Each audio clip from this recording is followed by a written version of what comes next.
Bueno, mi nombre es Juan García. Hoy vamos a hablar sobre un tema sumamente importante que, en mi opinión, a menudo queda excluido de nuestras clases dominicales, nuestras clases bíblicas, y que es muy importante para comprender nuestra fe y conocer mejor a nuestro Dios. El objetivo de este tema es, en primer lugar, primero, es darle la gloria al Señor y, en segundo, ayudarnos a tener una perspectiva más clara y precisa del verdadero Dios del cristianismo. Al estudiar y profundizar en la doctrina de la Trinidad, nos encontramos con muchos aspectos importantes y para evitar caer en herejías. De hecho, todos los cristianos en alguna medida intentan comprender a Dios desde su propio conocimiento, pero este enfoque puede llevar a errores graves, porque minimizan la autoridad de la palabra de Dios, minimizan la autoridad de la iglesia que fundó Cristo y puede derivar en falsas doctrinas debido a una falta de humildad frente a las escrituras. Entonces, yo he preparado unas diapositivas en las que el tema de hoy será, bueno, aquí les comparto, el misterio de un solo Dios en tres personas. Entonces, vamos a la siguiente. Ya, el versículo base en el que nos vamos a basar es Juan 1:1, que dice: en el principio ya existía el verbo y el verbo estaba con Dios y el verbo era Dios. Hoy vamos a analizar por qué es crucial conocer la doctrina de la Trinidad. Este estudio se basará en nuestra norma de fe y conducta, la única infalible, nuestra palabra del Señor. Tomaremos como base Juan 1:1 y desarrollaremos el tema con otros textos bíblicos que nos ayudarán a construir un fundamento sólido. Este versículo, por su estructura, forma parte del prólogo de Juan, que el prólogo de Juan va del 1 al 18. Y la característica del libro de Juan es que es un libro sumamente teológico y establece el fundamento teológico prácticamente desde el prólogo hasta el final. Entonces, nuestro propósito hoy es obtener un mayor entendimiento del, como les dije, el tema, el misterio de un solo Dios en tres personas. Y abordaremos una pregunta interesante, que es clave comprender. Y la pregunta es esta: ¿Jesús es el Padre o no es el Padre? Sabemos que este tema puede parecer complejo para algunos, mientras que otros lo rechazan por considerarlo sencillo o innecesario. Sin embargo, enseñar desde un vacío histórico o doctrinal es un error grave, una práctica común en ciertos movimientos, se puede decir, evangélicos modernos del siglo XIX, siglo XX, pero que no reflejan el espíritu de la verdadera reforma protestante. Por ejemplo, consideremos el término Teotocos. A veces nosotros, por nuestro celo protestante, decimos que Teotocos es un término adjudicado a la Iglesia Católica Romana, y no es así. Ese término se lo planteó con los padres de la Iglesia, y ese término intenta ser más cristológico que mariano. De hecho, no es en ninguna parte mariano. Y su propósito es afirmar la unidad de las dos naturalezas de Cristo, la divina y la humana, evitando dividirlas, lo que sería, eso sí sería una herejía.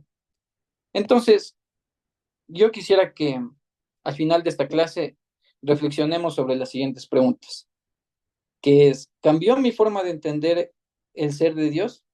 ¿Cambió mi forma de entender la Santísima Trinidad? ¿Soy capaz de diferenciar la sana doctrina a través del dogma de la Trinidad? Y para eso vamos a, bueno, las diapositivas que les preparé, se les he dividido en cuatro temas, que es la razón, el desarrollo epistemológico, el desarrollo epistémico, histórico y hermenéutico. Al final de esta clase quiero que, como les dije, que se pregunten, se pregunten si antes no se preguntaban la pregunta de: ¿entendía en verdad la Trinidad? Entonces espero que esta enseñanza sea de edificación para todos y que nos ayude a glorificar al Señor y a profundizar.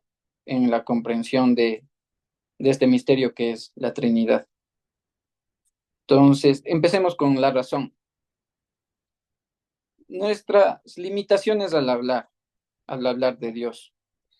Cuando hablamos de Dios, el Hijo, el Espíritu Santo, el Padre, y lo relacionamos con lo trascendente, con lo espiritual, debemos reconocer nuestras limitaciones cuando hablamos de ellos. Como dice Pablo, en parte conocemos. Esto implica que a menudo recurrimos a la especulación, analogías, metáforas, y a pesar del apoyo de la teología bíblica, la filosofía y otras herramientas, es difícil entender completamente lo relacionado con la naturaleza divina debido a estas limitaciones. La primera es la limitación del lenguaje. No tenemos todos los conceptos o palabras para expresar plenamente a Dios. Pablo mencionó palabras inefables al describir su experiencia en el tercer cielo. La limitación intelectual. Somos limitados intelectualmente y la razón por sí sola no puede alcanzar el conocimiento pleno de la naturaleza divina. Porque ciertamente cuando hablamos de temas que son profundos, como el tema de la Trinidad, hay que reconocer en humildad que somos limitados intelectualmente y que con solo la razón es imposible acceder al conocimiento, el conocimiento pleno de lo que es la naturaleza divina. Y la última limitación, que es la conceptual, que ahí van a caer los herejes, que, que ahí salen muchas críticas de la doctrina de la Trinidad que se deben a estas limitaciones, a las limitaciones conceptuales.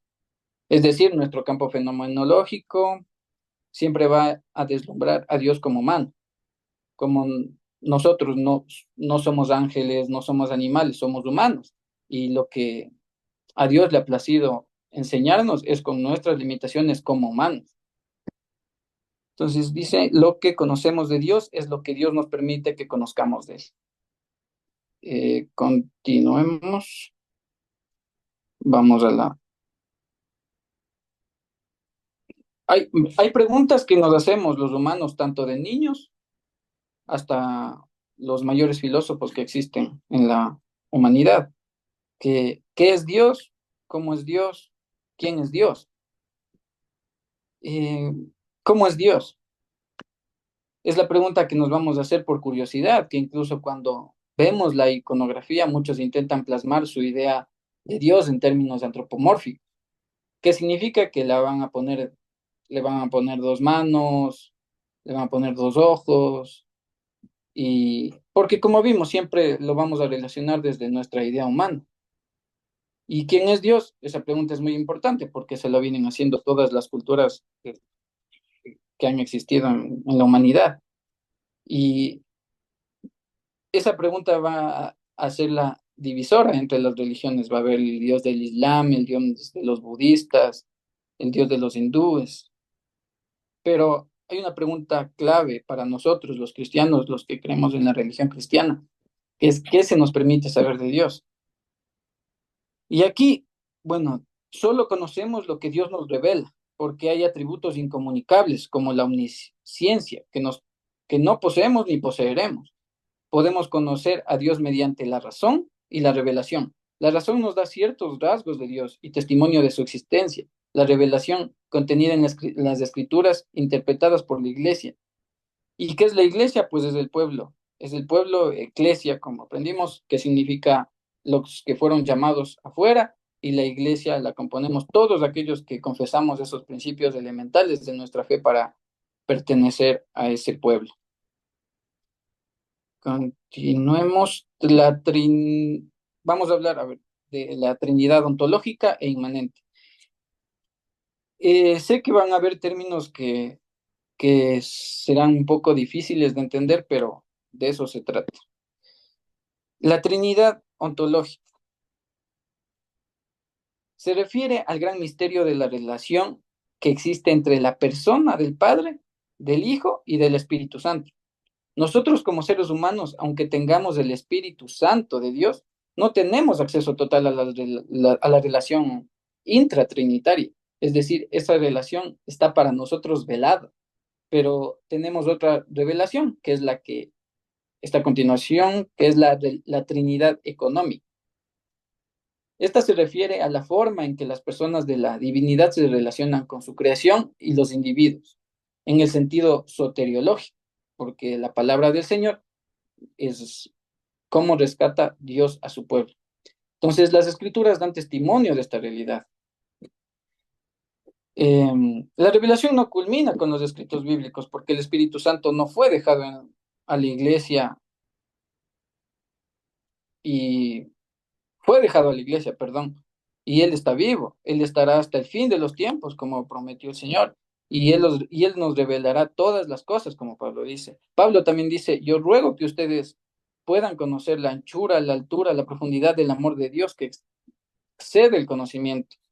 Aquí vamos a tener una revelación que está en la Escritura. Ciertamente no conocemos todo del Padre, no conocemos todo del Hijo, no conocemos todo del Espíritu Santo, pero sí comprendemos que hay un plan y el plan parece que está limitado a terminar la obra que inició Jesucristo. También, ¿qué es esta deidad que se nos presenta en las Escrituras? Eh, Aquí hay una frase de Santo Tomás que va a hablar sobre la Trinidad, que dice, en Dios hay unidad de esencia y distinción de personas debido a la relación de origen. Por lo tanto, confesamos un solo Dios en tres personas. Cuando nosotros estemos en el cielo delante de la presencia de Dios, sin duda que tendremos una mejor revelación de lo que es Dios y vamos a tener palabras mucho más amplias para conceptualizar ideas que en la tierra no teníamos. Como les hablé en esas limitaciones que nosotros tenemos, una es la conceptual, que nosotros por no entender esa limitación caemos en herejías, pero estoy seguro que en el cielo vamos a tener una amplia gama de conceptos en la que podremos entender esa Trinidad, porque, como vamos a ver luego, existe un, unas paradojas, unas contradicciones en las que nuestra capacidad mental no le ha placido al Señor que podamos descifrar con nuestra mente, con nuestro conocimiento, con nuestro cerebro, no vamos a poder entender eso. Pero hay cosas que, como hablamos, que sí nos están reveladas, y de eso es lo que vamos a hablar. Entonces, sigamos. Paradoja versus contradicción. La Trinidad puede ser paradójica, pero no es contradictoria. Hay cuatro formas de responder a esto.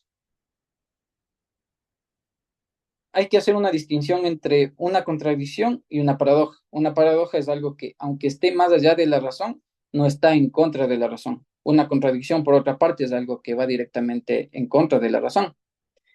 Por ejemplo, si afirmo que un objeto dado es un triángulo redondo, estoy afirmando una contradicción, ya que la definición de círculo es ser redondo.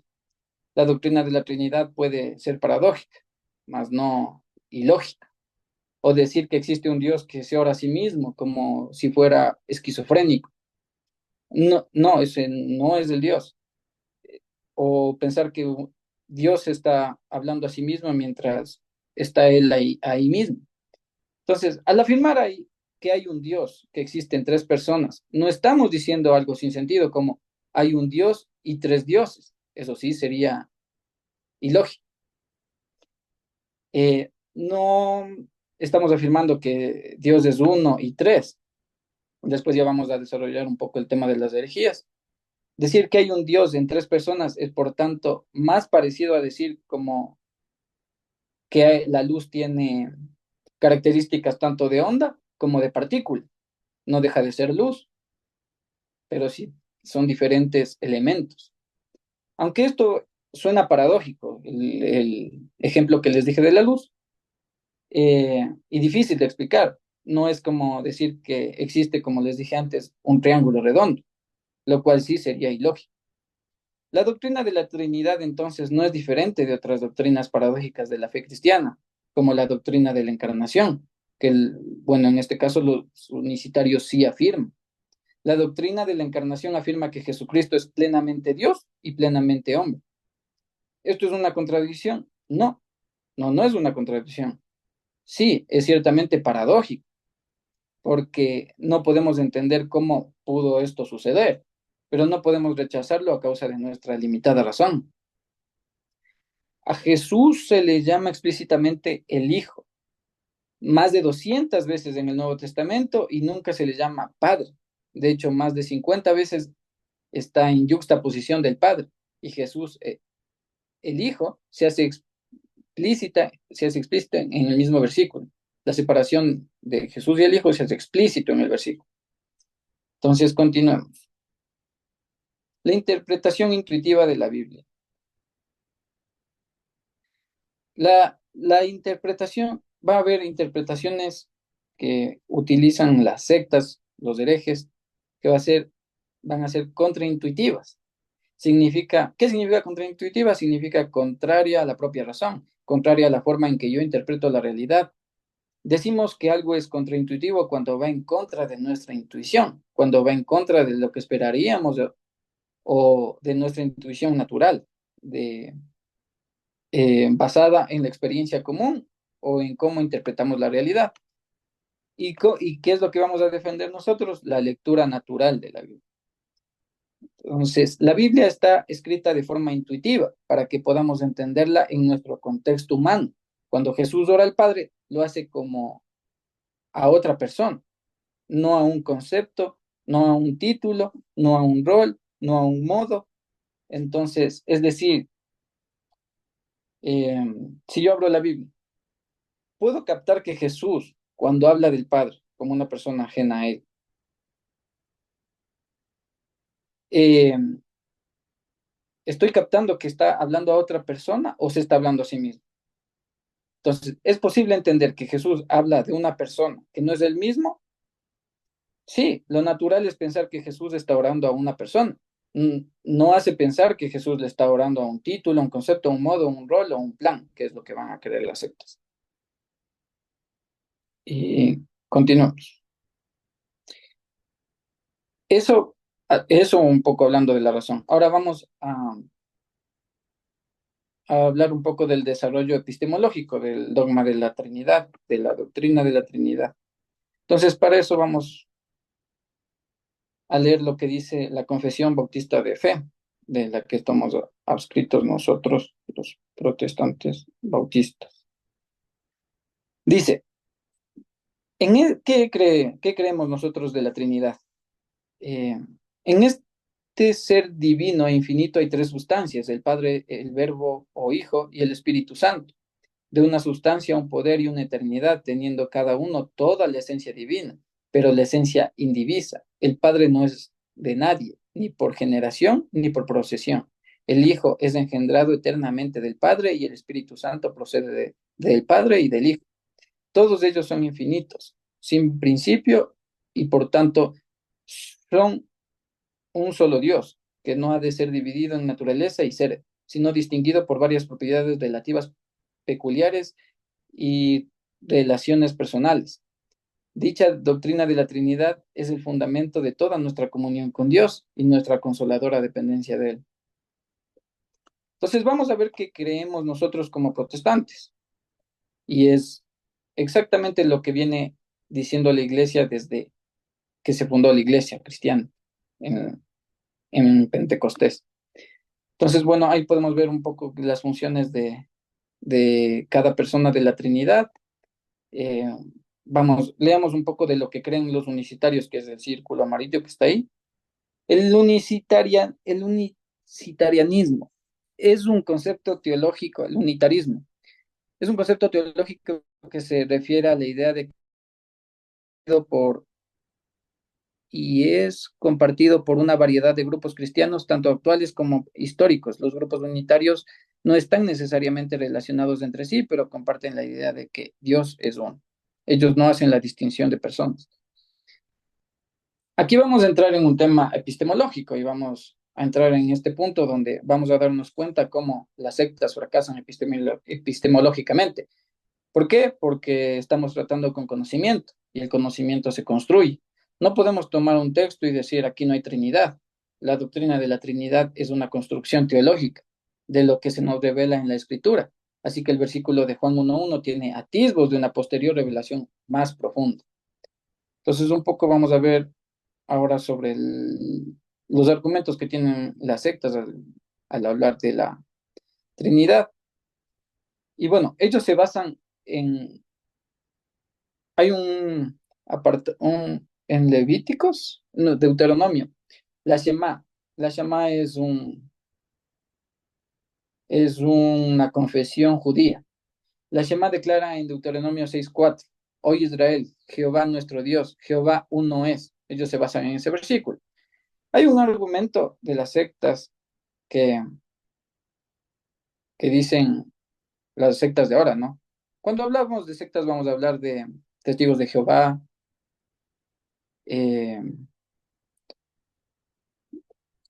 mormones, unicitarios. Por lo general el unicitarianismo viene de algunas ramas pentecostales. Ellos van a creer esto. Y hay un argumento de ellos que dicen que esto no creyeron los judíos. De hecho, nosotros podemos decir que hasta hoy los judíos no creen esto. De hecho, nuestro devenir como iglesia cristiana supera a los judíos. Por eso existe el Nuevo Testamento, que es la revelación plena que los judíos no aceptan.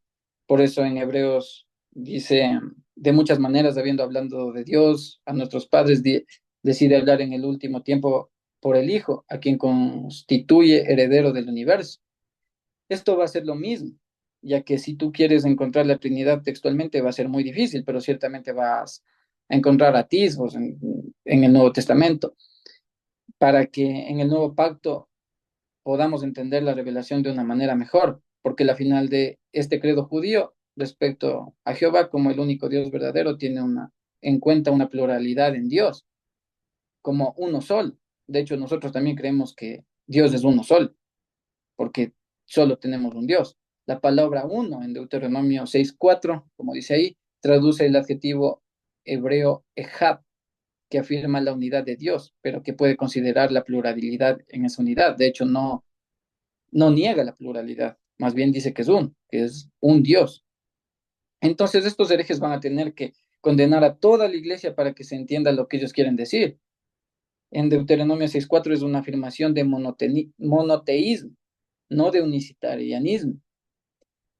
No contradice la doctrina de la Trinidad y, y hasta considerar que Dios sea más de una persona. Estamos hablando de que la Biblia no es imposible que se contradiga. Entonces, continuemos el problema epistemológico de las sectas.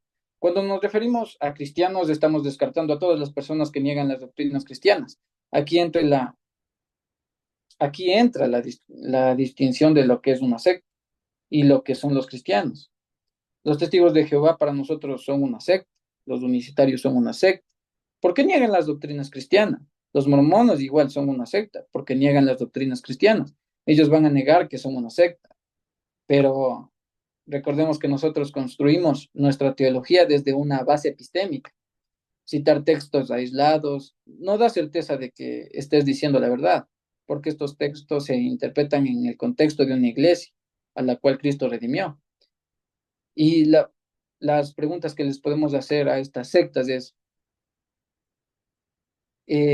bueno, tengo aquí, ¿cuántos años tiene el desarrollo teológico de tu iglesia? ¿De dónde surgieron? ¿Quiénes son los proponentes? ¿Tienen conexión histórica? ¿Cuál es la base epistémica? Y vas a darte cuenta que no tienen nada de eso. De hecho, ya continuamos con cómo es el desarrollo teológico de la Trinidad. Entonces, si alguno, ¿qué creemos entonces? Aquí he puesto eh, dos, dos argumentos que tienen el Concilio de Constantinopla II y el Concilio de Toledo. Leamos. Si alguno no confiesa que la naturaleza divina o sustancia es consustancial en tres personas, Padre, Hijo, Espíritu Santo, este sea anatema, es decir, maldito. Entonces, las personas divinas no se reparten la única divinidad, ese es parcialismo, sino que cada una de ellas es enteramente Dios. Sin embargo, no son tres dioses. Aquí puede surgir la pregunta de que, ¿cómo no? O sea, ¿por qué no son tres dioses? Si los tres son enteramente Dios, porque el Hijo es Dios, el Padre es Dios y el Espíritu Santo Dios. Entonces aquí vamos a entender paso a paso que lo que estamos tratando aquí es con una paradoja, como les hablé al principio. Entonces vamos a leer el Concilio de Toledo 11. El Padre es lo mismo que el Hijo lo mismo que el Padre y el Hijo lo mismo que el Espíritu Santo, es decir, un solo Dios por naturaleza. Cada una de las tres personas en esta realidad es Dios, esa es la realidad, es decir, la sustancia, la esencia, la naturaleza divina. Entonces, sigamos. La Trinidad según el cristianismo. Las personas divinas son realmente distintas entre sí. Aquí estamos atacando a la herejía unicitaria, sabeliana, de Noeto, de Simón el Mago, que, que nos narra la historia, ¿no? Que nos distinguen, que ellos, o sea, ellos no distinguen a las personas, sino que les llaman modos, que se les llamó a ellos modalistas, o la secta que ellos plantearon en ese tiempo era el modalismo. Dios, Dios es único, pero no solitario, como dice aquí el Concilio de Toledo igual. Eh, Dios es único, pero no solitario. Padre, Hijo, Espíritu Santo no son simplemente nombres que distingan modalidades del ser divino. Como dicen los unicitarios que a quien estaba orando Jesús en el huerto de Getsemaní, empiezan a creer que Dios tiene una especie de esquizofrenia, porque no pueden explicar la relación entre las personas de la divinidad, porque para ellos no son personas, son modos. Entonces la explicación que dan les hace entrar en un conflicto prácticamente esquizofrénico. O ellos creen que es un Dios en el que en un momento era hijo, después en otro momento era padre y en otro momento cuando le place, ¿no? Cuando le place es el Espíritu Santo. Lo que van a decir los, los unicitarios cuando les preguntes a quién oraba Cristo en la cruz, van a decir que al Padre. Y les preguntas, ¿y quién es el Padre? Y van a responder que Jesús es el Padre. Entonces entran en una lectura contraintuitiva del texto, que no se relaciona con la verdad. Como hablamos, hay la lectura contraintuitiva y la lectura natural. La Biblia se la debe leer con una lectura natural, no contraintuitiva. Ahora, ciertamente las lecturas que podemos hacer pueden ser paradójicas, pero la mejor explicación de la doctrina de la Trinidad se le puede obtener de cómo se relacionan las tres personas de la Trinidad con los individuos. Como dice, pues son realmente distintos entre sí. El que es hijo no es el Padre, y el que es el Padre no es el Hijo, ni el Espíritu Santo es el Padre o el Hijo, ni el Espíritu Santo es el Padre o el Hijo. Es decir, son distintos de entre sí por sus relaciones de origen. Los herejes terminan crucificando al Padre en la cruz. Eso no tiene sentido. Y cometen todo este tipo de errores que ya fueron condenados en la iglesia histórica.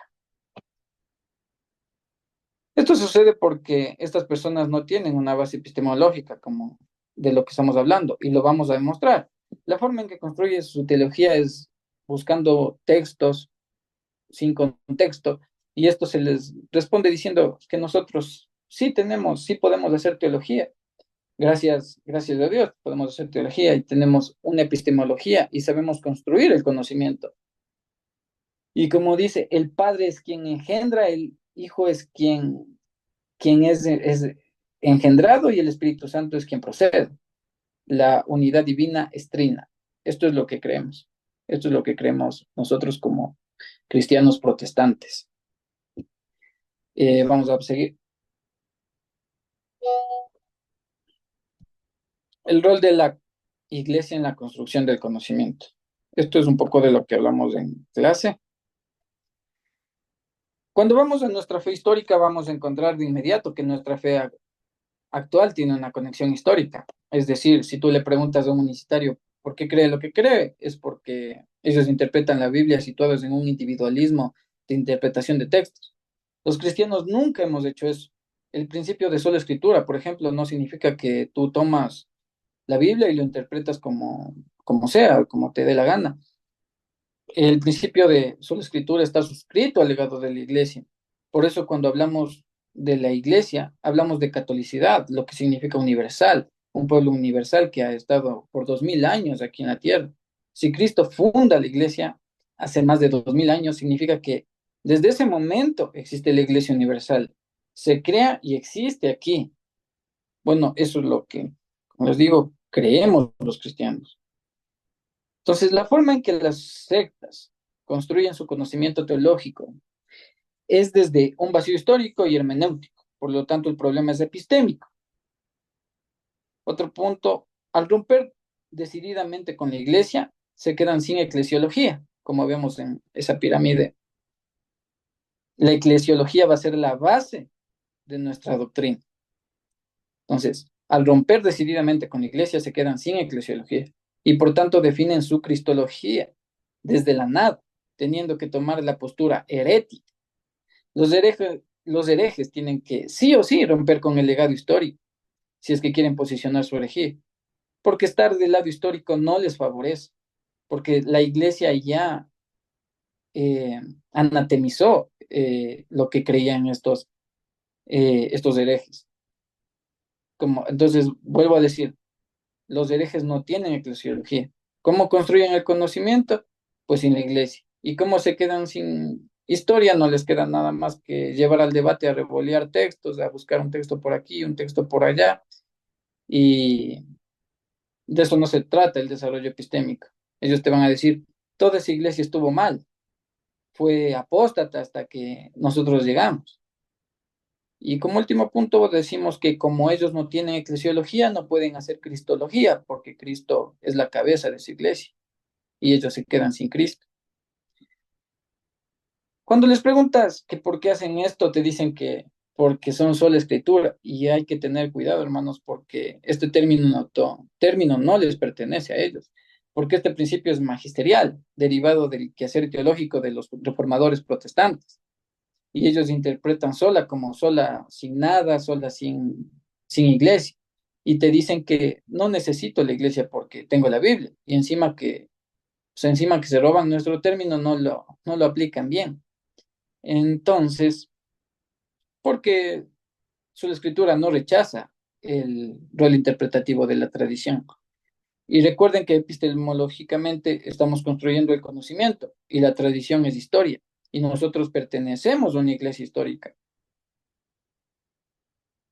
Entonces, preguntémonos, ¿por qué ellos no tienen eclesiología? Porque su eclesiología nace en el siglo XX. Como les dije, estas sectas van a salir del siglo XIX, del siglo XX, cuando nace la secta. De otra manera, tienen que conectarse a Sabelio, a Arrio, a Simón el Mago, herejes condenados por la propia iglesia. Como no tienen eclesiología y como su eclesiología y como la eclesiología definió la cristología, ellos no pueden apelar a concilios, ellos se quedan sin nada, ellos no pueden decir que nos basamos dentro del concilio para nuestra confesión. Incluso los protestantes vamos a heredar la cristología ortodoxa, porque eh, en eso todos los cristianos, verdaderamente cristianos, nos vamos a basar en la cristología ortodoxa, lo que ya trabajaron nuestros padres apostólicos. Entonces, continuemos con la solidez epistemológica del cristianismo. Hay personas que han confundido a la iglesia con las sectas. Ellos al leer la escritura sin esta base que es la eclesiología les lleva a un espacio interpretativo no prudente. Sin embargo, la iglesia se ha encargado en cada época de discutir la hermenéutica. Por lo tanto, no debemos confundir a la iglesia que ha hecho un desarrollo epistemológico con una secta. Lo que hemos estado estudiando es la iglesia histórica, que ya tiene 2000 años explicando la doctrina, la sana doctrina. Esto como desarrollo epistemológico. Podemos concluir en el desarrollo epistemológico que nosotros necesitamos ese... ¿Qué es epistemología? Que es la filosofía de la ciencia. O sea, ocupar nuestro conocimiento para entender eh, lo que, lo que pasó, cómo se fue desarrollando el conocimiento a través de las épocas. Entonces ahí entramos a mi tema favorito, que es la historia, la Trinidad y la defensa de la fe. Entonces, debemos a tres hombres el avance que se produjo inmediatamente después en la doctrina de la Trinidad. Cada uno de ellos hizo una contribución específica al dogma cristiano. Ireneo, Tertuliano, Orígenes, que les podemos ver ahí en la imagen. Lo que creían lo mismo que lo que creen ahora los testigos de Jehová en la iglesia primitiva eran Arrio, un hereje condenado por la iglesia. Lo que creían lo mismo que los unicitarios eran Noeto, Sabelio, que eran herejes que igual condenó la iglesia. Ellos para construir, estoy hablando de las sectas actuales, ellos para construir su teología tienen que ponerse del lado de los herejes, de los que ya condenaron, ya que fueron condenados por la iglesia. Entonces dice, bueno, aquí podemos ver algunas citas eh, que, en las que ya se habla de la Trinidad después de a los 100 años de la muerte de Cristo. Ya existe, empieza ese desarrollo epistemológico. Entonces, así como vimos ya a los 100 años de la muerte de Cristo, ya hay una distinción entre el Padre y el Hijo. Esto generaría la doctrina de la Trinidad que se establecería en el siglo III y IV. Esto generaría ya un concilio que fue el de Nicea, en el que ya se estableció como dogma. En este sentido, protestantes, luteranos, católicos, anglicanos, ortodoxos, pentecostales, bautistas, metodistas, cualquier denominación que es cristiana es trinitaria. ¿Quiénes no lo son? Las sectas. Si tú ya encuentras en el primer siglo la distinción entre el Padre y el Hijo, también la naturaleza de Cristo como Dios, ¿a quién siguen los unicitarios? Pues a los herejes, como les dije antes. Ellos tienen que regresar al siglo XIX y afirmar que han encontrado la verdadera religión. Ellos no pueden irse más atrás de su propia creación. Ellos si regresan atrás en su eclesiología, bueno, nunca lo van a hacer porque sería como que autoflagelarse. Entonces, como la escritura proporciona los ingredientes esenciales, los padres apostólicos hicieron poco más que citarla, exaltando al Hijo y eludiendo tanto a la herejía docetista como levianita. Bueno, ahí pudimos ver un poco de las citas en las que hablan estos tres personajes acerca de la Trinidad. No es algo que se inventó porque hay mucha creencia en que el catolicismo romano creó en el siglo III, IV, V. Ellos crearon la Trinidad y eso no es verdad. Ya vemos cómo los padres de la iglesia fueron dando atisbos de este dogma. Entonces, continuamos. Aquí, aquí ya vamos al segundo siglo. Aquí todavía no existe el catolicismo romano. Ojo, el catolicismo romano no se funda en Pentecostés, era una iglesia una, una iglesia que ya existía, pero no se funda en el Pentecostés, no después. Dice, la Trinidad no fue inventada en el Concilio de Nicea. La idea de la Trinidad en la divinidad arranca desde el primer siglo con la Didache años 70, 80. Si ellos te dicen que Tertuliano e Ignacio no creían como ustedes, porque es verdad, no creían exactamente lo que nosotros ahora creemos de la Trinidad. Si no, si eso fuera verdad, la iglesia pentecostal, cuando desciende el Espíritu Santo, debería ya conocer todos los dogmas, debería ya conocer todas las doctrinas cristianas. Y eso no es así, no sucedió así. A Cristo le plació que haya un proceso, un desarrollo de su doctrina. Con esto nos damos cuenta que la forma en la que se revela la verdad a través del Espíritu Santo es en procesos, es decir, que debe existir siempre un desarrollo teológico. ¿Y qué dice Teófilo de Antioquía? Los 3 días. Los 3 días de la creación, que fueron antes de las lumbreras, son tipos de la Trinidad de Dios. Su Padre, su palabra, el Hijo, y su sabiduría, el Espíritu Santo.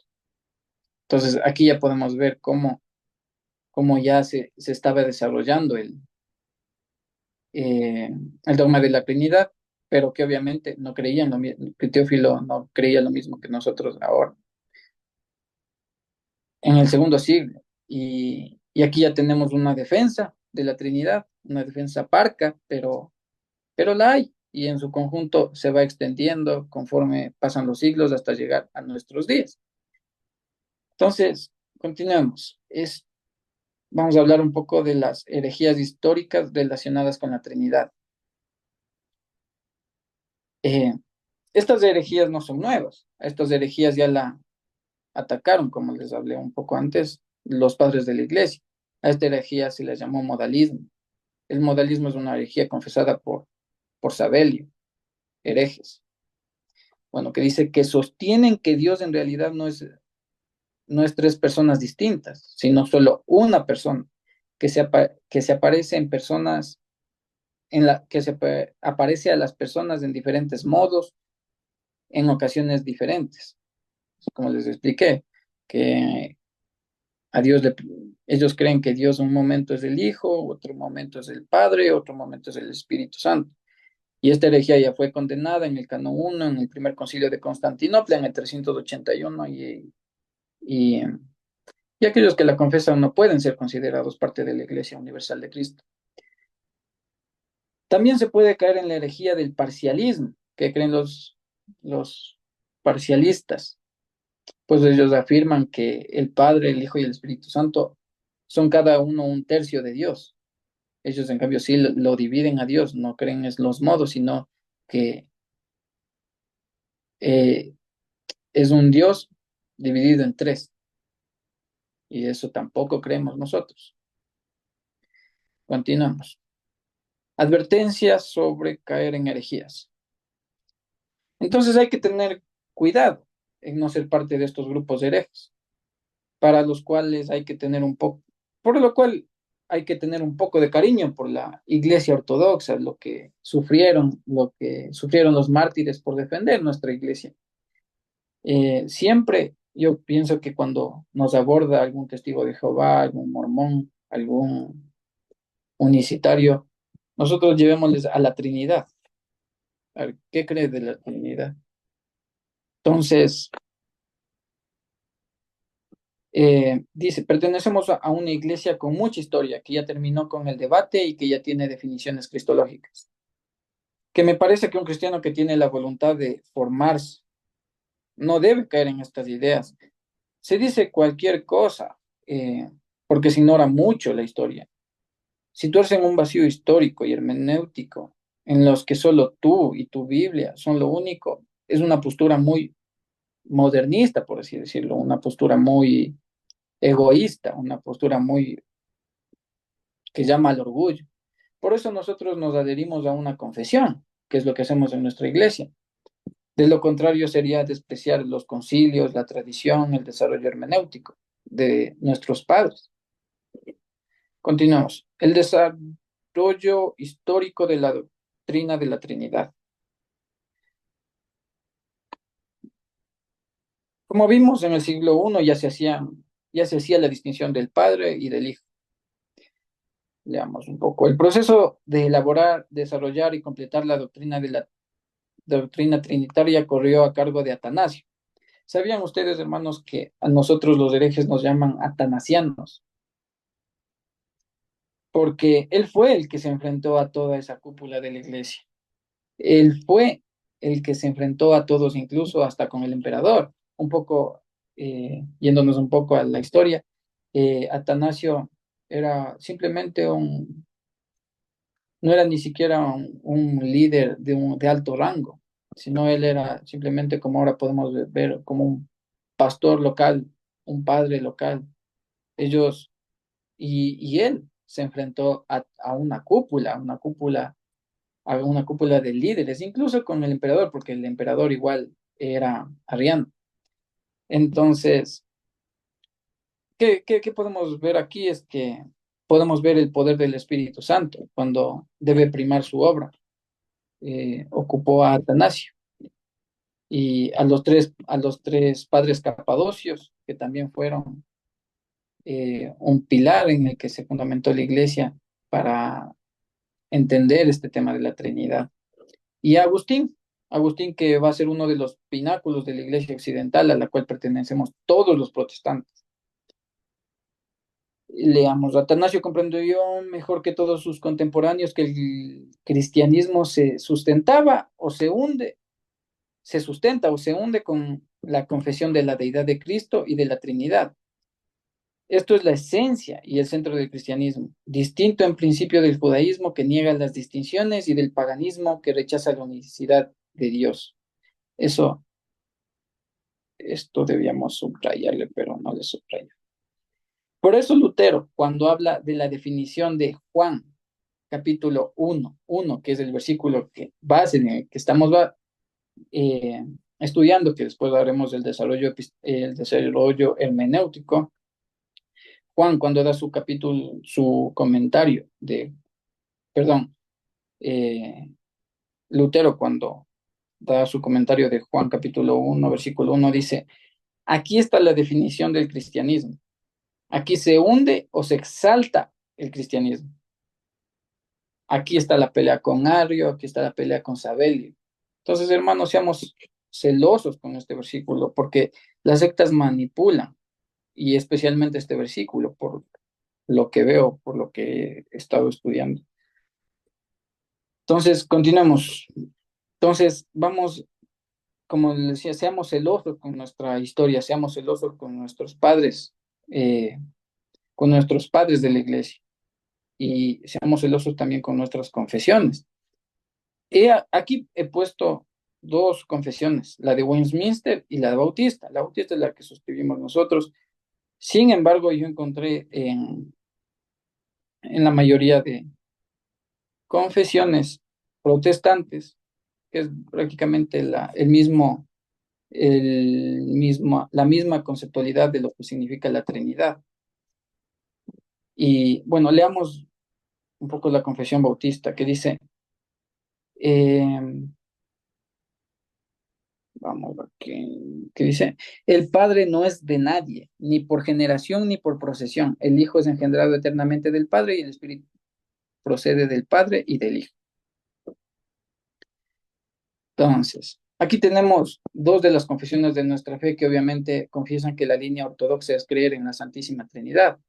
Aquí podemos agregar algunas confesiones ortodoxas, más como les dije, como la confesión helvética, la de Habsburgo, católicos ortodoxos, incluso católicos romanos. Ellos igual tienen una eh, confesión ortodoxa, al menos en eso no se han separado ellos. Quienes se aparten de la línea ortodoxa son herejes y no debemos tener, hermanos, timidez en decirlo, porque ellos no tuvieron timidez en mutilar a nuestros padres. Para que sepan que hay unidad en el pueblo de Dios, que ninguna secta va a poder contra la iglesia, porque esa fue una promesa del Señor, porque el Espíritu Santo está en la iglesia. Y como dice también, porque las puertas del Hades no prevalecerá contra ella. ¿Y por qué se les llama sectas? Porque niegan total o parcialmente nuestro credo apostólico. Creo en Dios Padre Todopoderoso, creo en el Hijo, creo en el Espíritu Santo. Este es el símbolo apostólico, que es la defensa de nuestra fe histórica desde el segundo siglo. Desde el segundo siglo demuestra que los herejes están en un vacío epistémico, como lo analizamos antes, y tienen que recurrir a revolear textos, a buscar un texto por aquí, un texto por allá, para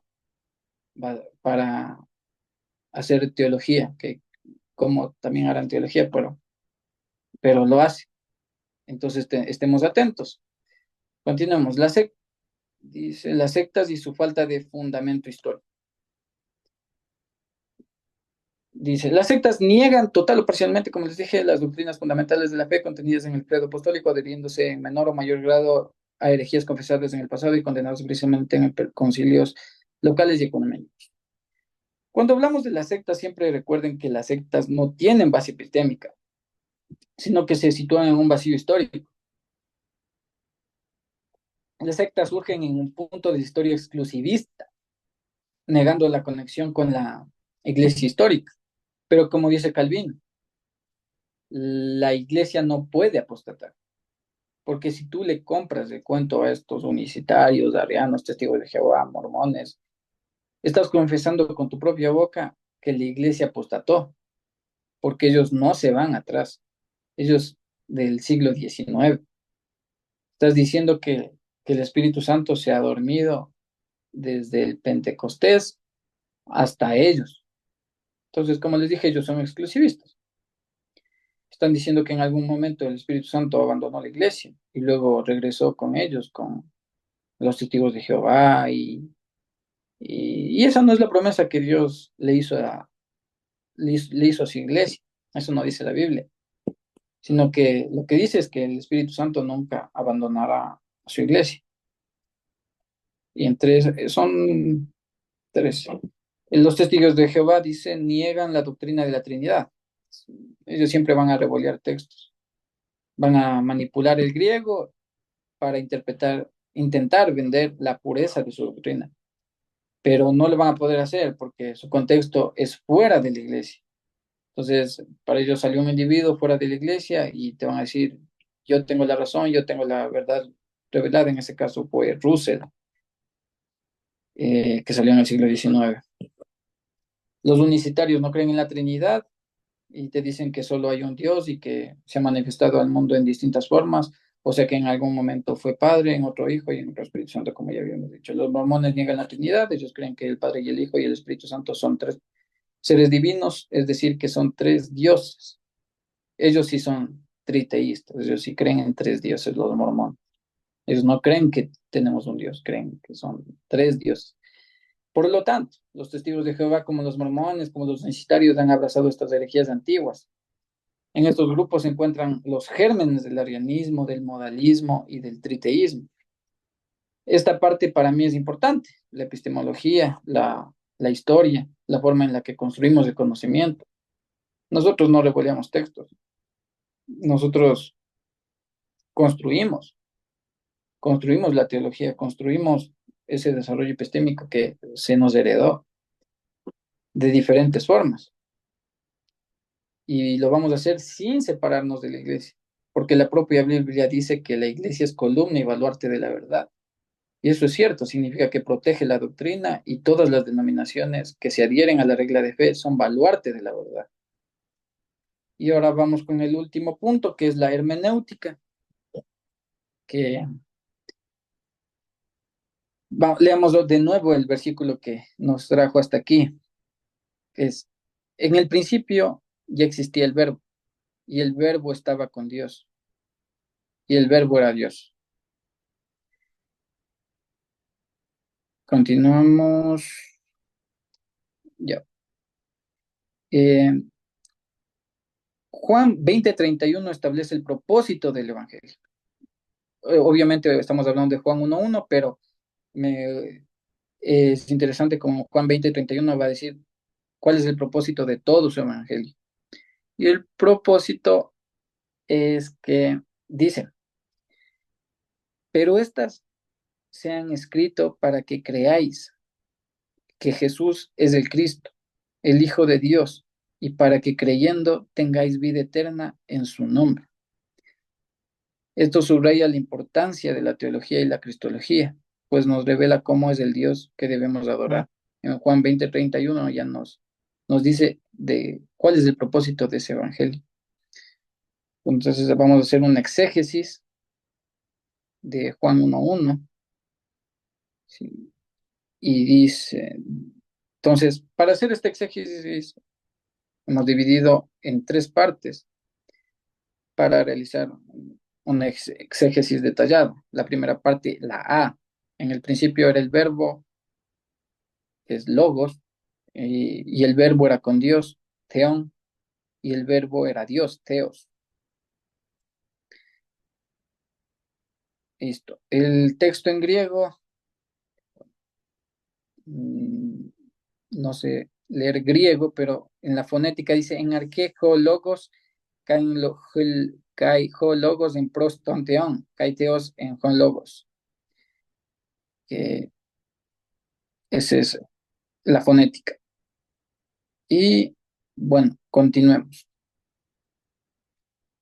Entonces, vamos a hacer un análisis gramatical primero antes de hacer la exégesis de cada frase. Y nos dice que hay dos sustantivos en el texto. Se distinguen dos sustantivos, logos y teos. Estos son claves para entender que no se está hablando de una abstracción, sino de dos personas distintas. En particular, el logos, la palabra es Jesús, quien, quien estaba en la Trinidad junto al Padre y tiene una relación eterna con él. En el versículo 14 y 18, el verbo dice, el verbo se hizo carne, indicando que el logos se hizo una persona, no un concepto. También se menciona que vimos su gloria, lo que subraya que el logos es una persona, no una abstracción, una idea, un plan. Y en el versículo 18 se refuerza la idea de la distinción entre el Padre y el Logos, pues se habla de la gloria del unigénito del Padre.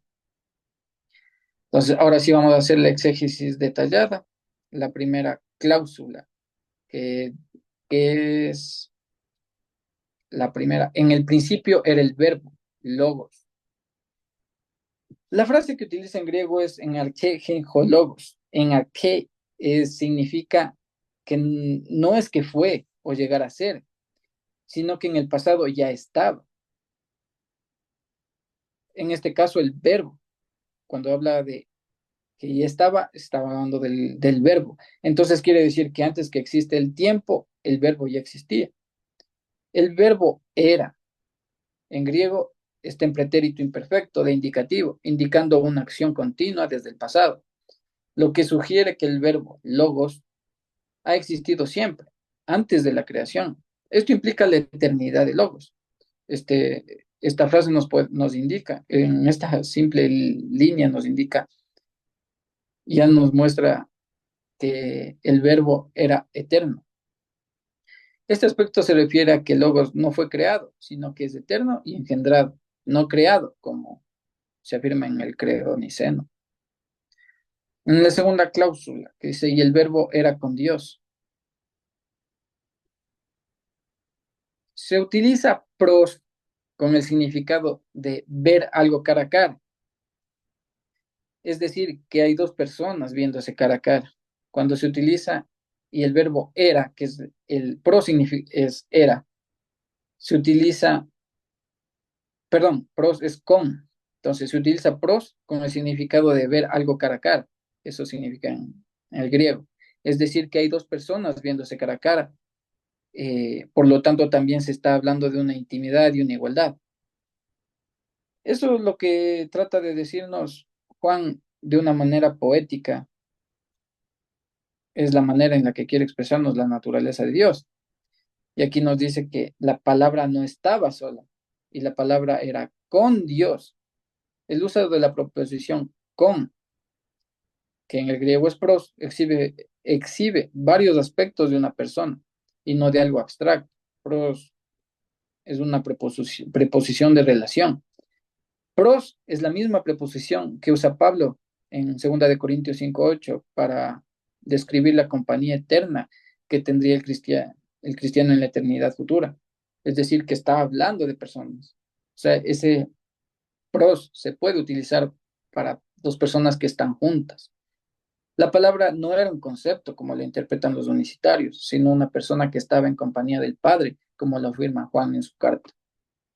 Y la tercera cláusula, y el verbo era Dios. Ahí es ya cuando esta frase para mí ya es la culminante, la que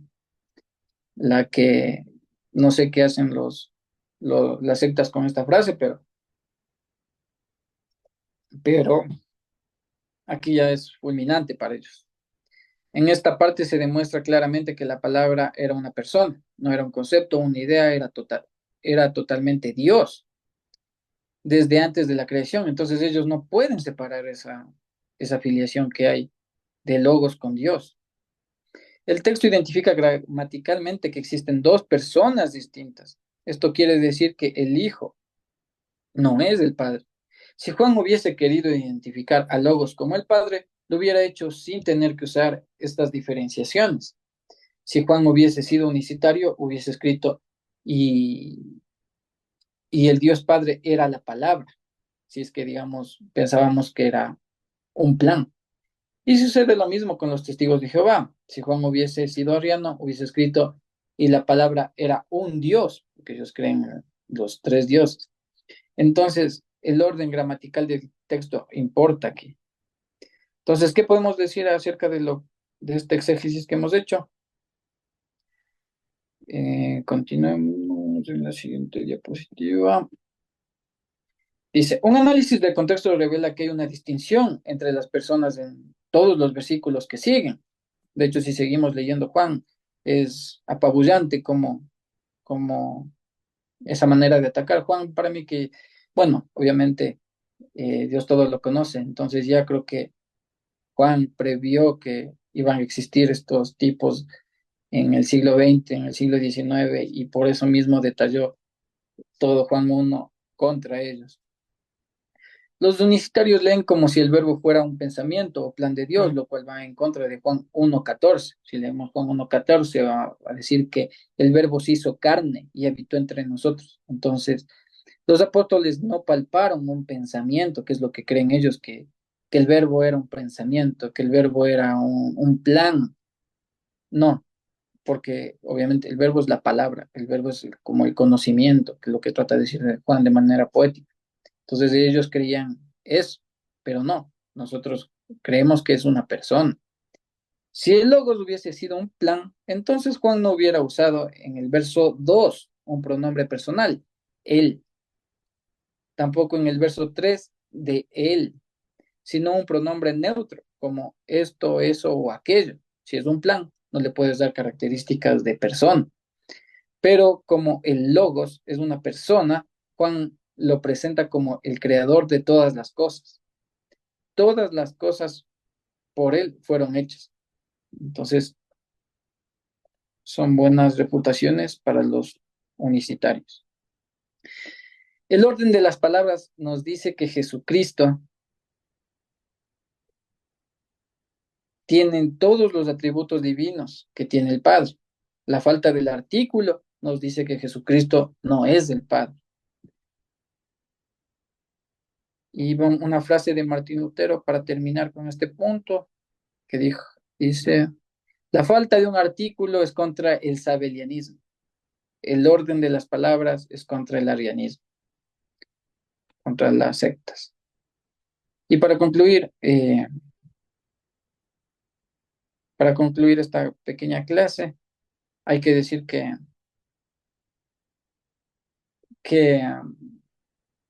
aparte de esas, las conclusiones que están ahí, quisiera decir que el que no entiende la Trinidad se puede salvar si es que no comprende, porque no a todos no se nos revela esto dogma. Pero los que niegan abiertamente la Trinidad, la doctrina de la Trinidad, que como vimos, la ha desarrollado la propia iglesia, y aún entendiéndola, ellos no se salvan.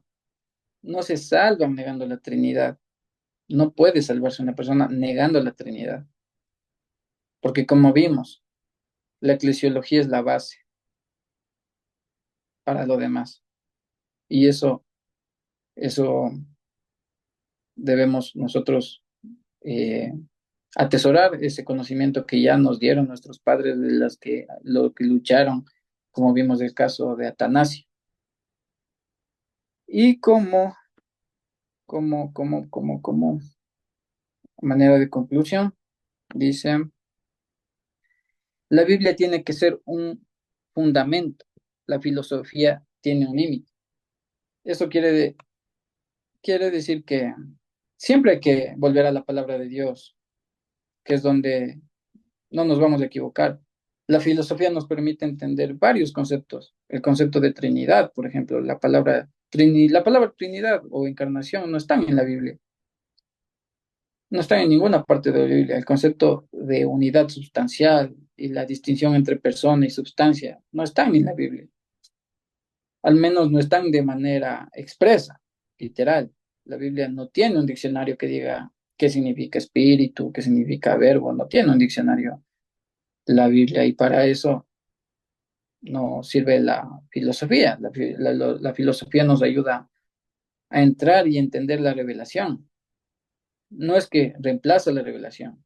La razón natural te lleva a reconocer que hay una causa incausada, como dijo Santo Tomás, que hay una causa primera. Es para eso sirve la filosofía, pero la Biblia tiene que ser nuestro fundamento, porque eh, Dios es el que dota de la fe para que podamos reconocer al Dios verdadero. Por eso los filósofos llegan a un punto en el que ya no pueden dar testimonio acabado de la verdad, porque a Dios no le place. Por ejemplo, filósofos como Hegel, Spinoza, que han estudiado un montón, han filosofado un montón.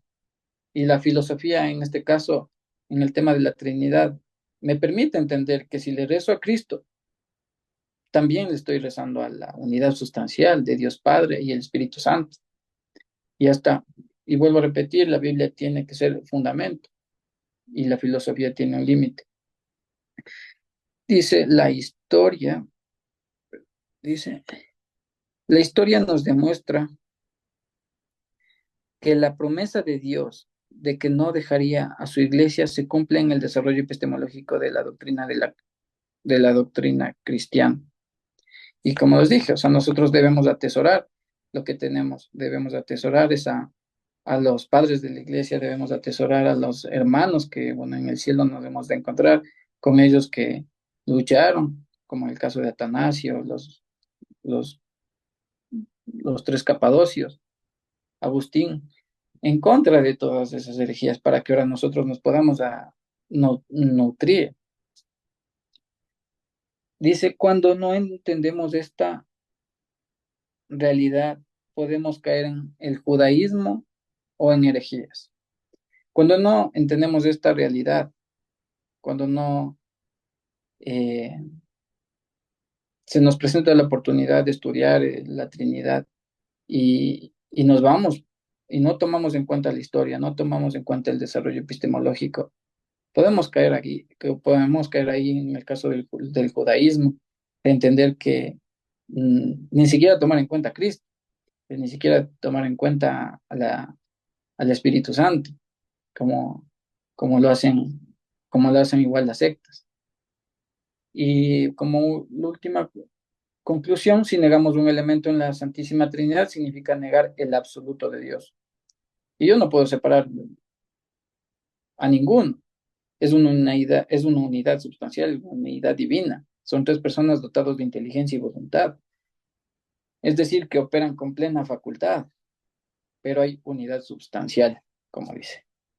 Y es la misma sustancia en tanto y en cuanto el verbo es enteramente, como vimos en la confesión, el verbo es enteramente engendrado por el Padre y procede enteramente del verbo y del Padre y el Espíritu Santo. Dios nos ha permitido llegar hasta el siglo XXI, en este momento, cada uno de nosotros pudiendo discernir lo que es el verbo. Por ejemplo, eh, personas como Teófilo, como vimos, eh, Tertuliano, ellos me imagino que hubiesen querido que el desarrollo epistémico que ahora tenemos nosotros lo hayan tenido, pero fue un desarrollo porque el Espíritu Santo sigue, trabaja, así le ha placido al Señor y eso es en lo que descansamos nosotros. Esa ha sido la clase de hoy y les agradezco por su atención. Muchas gracias.